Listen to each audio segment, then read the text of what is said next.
So, ito na po lahat ng dinonate ko. Ang iba dito nagamit ko ng isa, dalawang beses, but most of it, halos hindi ko nagamit. So, there are planning books, planning DVDs. Obviously, hindi po nagamit yung mga yan. Tinirmahan ko lang, pero hindi pa namin tiniplay yan. Itong yellow dress, sinuot ko yan sa Gimmick the Reunion na show ng Your Song. Itong 4-minute dress, hindi ko pa po ito nasusuot, pero mahal na mahal ko to. Pero dahil mas makikinabang naman ng mga kagaya ninyo, mas mabuti i-donate na lang. And, mga shoes po na mukhang hindi naman lang napunasan. Pero, maayos na po yan. Pwede mo pong gamitin yan ng bongga-bongga.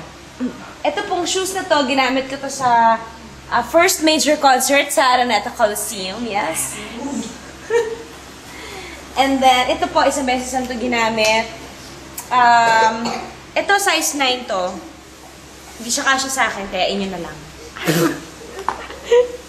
Yan lang. Sana may makabili naman itong mga gamit dahil sayang naman yung effort ng paghahanap ko.